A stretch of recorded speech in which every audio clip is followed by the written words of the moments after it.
खींचो।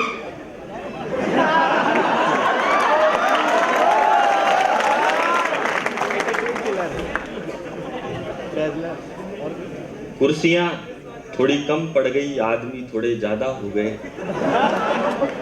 बहुत बढ़िया प्रोग्राम चल रहा है। आप लोग भी खड़े क्यों? भगवान ने आपको खड़े रहने के लिए पैर दिए हैं, तो टिकाने के लिए भी कुछ न कुछ दिया है।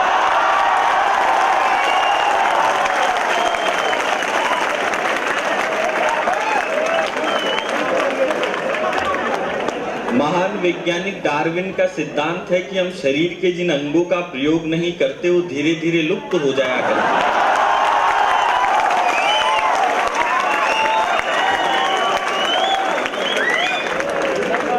हिंदी खींचो, फोटो खींच लो फटाफट, पर ऐसा मत कर देना ऊपर ऊपर तो सुरेश अलबेला और नीचे आलिया भट्ट।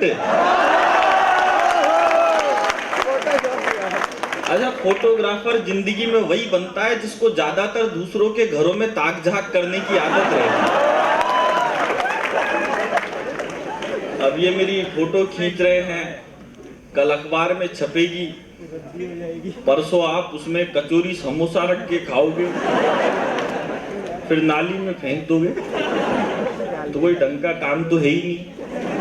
खैर, मैं आपके बीच में बिल्कुल ज्ञान ध्यान की बात नहीं करूंगा, क्योंकि मैं जानता हूं बहुत देर से आप ज्ञान ही ले रहे थे। भाई साहब का फोन आ गया, आता है।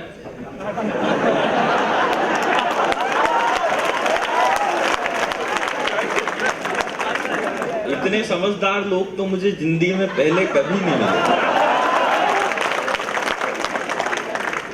देखो, मैं आपको ज्यादा लंबी लंबी कविताएं नहीं सुनाऊंगा, क्योंकि लंबी कविताएं सुनाने से बहुत सारे संकट हो जाते हैं। अभी मैंने पिछले दिनों दिल्ली में लंबी कविता सुना दी, तो लंबी कविता सुनाने का दुष्परिणाम यह हुआ कि लंबी कविता सुन के सामने बैठा मुख्य अतिथि मर गया।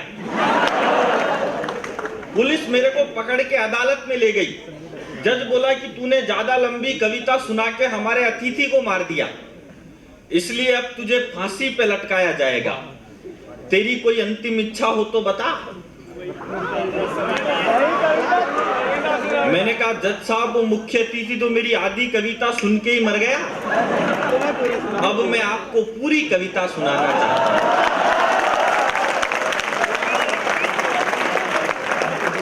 सही बता रहा हूं, मेरी बहुत सारी कविताएं 10 साल से आधी अधूरी चल रही है। अगर आपने ढंग से तालियां नहीं बजाई तो मैं सारी यही पूरी कर दूंगा।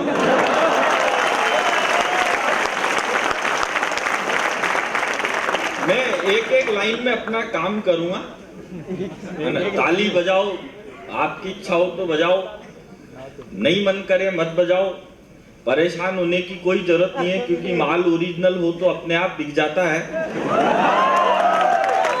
जब बॉबी डार्लिंग का जन्म हुआ तो डॉक्टर ने उनके घर वालों से कहा, बधाई हो, आपके साथ धोखा हुआ है। जब एकता कपूर का जन्म हुआ तो डॉक्टर ने उनके घर वालों से कहा, बधाई हो, लेकिन क्या हुआ है जानने के लिए देखिए अगला एपिसोड।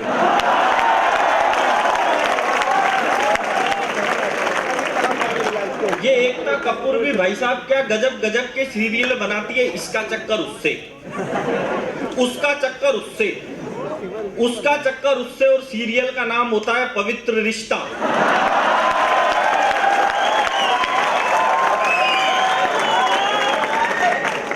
देश में क्या हो रहा है क्या नहीं हो रहा, वो एक एक सीरियल तो मैं 20 साल से देख रहा हूं। वो दिया और बाती, वो चलता ही जा रहा है, वो खत्म होने का नाम ही नहीं ले रहा। मैंने कहा, यार इसको इतना ही लंबा खींचना था तो इसका नाम तुम अखंड ज्योति रख दो।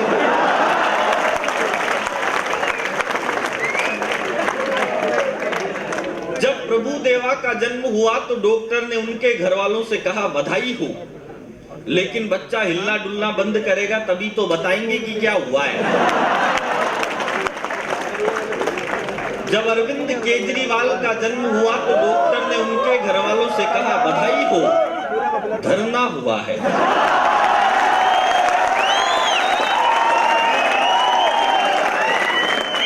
जब नारायण दत्त तिवाड़ी का जन्म हुआ तो डॉक्टर ने उनके घर वालों से कहा बधाई हो, डायरेक्ट बाप पैदा हो लिया। थोड़ी देर बाद तो अस्पताल की सारी नर्सें इधर उधर भागने लग गई। मैंने एक नर्स से पकड़ के पूछा, मैंने कहा भाग क्यों रही हो, क्या हुआ? नर्स बोली तू भी भगले, आशाराम बापू पैदा हो लिया।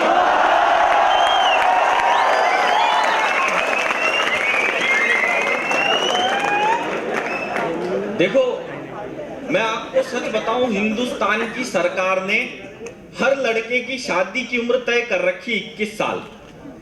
मतलब देश की सरकार आपको यह बताती है कि आप शादी कब कर सकते हो, और दिग्विजय सिंह जी ये बताते हैं कि कब तक कर सकते हो।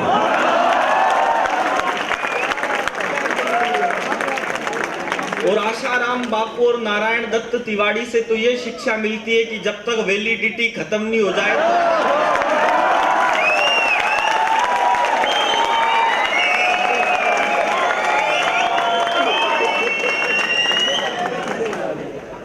देखो, आप सब हंसो और ऐसे हंसो जैसे भांग खा के आए। आदमी को थोड़ा मस्ती के मूड में रहना चाहिए। आदमी के आजकल तनाव इतना है साहब सबके, भी आगे बैठ जाओ कहीं। आदमी और जानवर में एक ही फर्क होता है, हंसने का। आपने कभी किसी गधे को या शेर को हंसते हुए नहीं देखा होगा, देखा क्या किसी ने? कभी देखा आपने कोई भैंस आपकी तरफ हंसती हुई आ रही है? दुनिया में केवल इंसान है जो हंस सकता है। अगर कोई इंसान हंसना बंद कर दे तो समझ जाओ ये गधा होने वाला है। और गधा अगर हंसना बंद कर दे तो समझ जाओ। देखो, अपने को बिल्कुल भी टेंशन में नहीं रहना चाहिए। मैं आपके बीच में ये नहीं कहूंगा कि देश में माहौल ठीक नहीं है और ये फलाना, ये आतंकवाद ज्यादा बढ़ गया, ये महंगाई बढ़ गई और ये हो गया, ये हो गया। ये कोई तकलीफ नहीं है देश में, ये महंगाई कोई समस्या नहीं है भाई साहब। इस देश की सबसे बड़ी तकलीफ ये है कि 20 साल हो गए लेकिन फिर भी वो पार्ले जी वाला लड़का वो बड़ा होने का नाम नहीं है।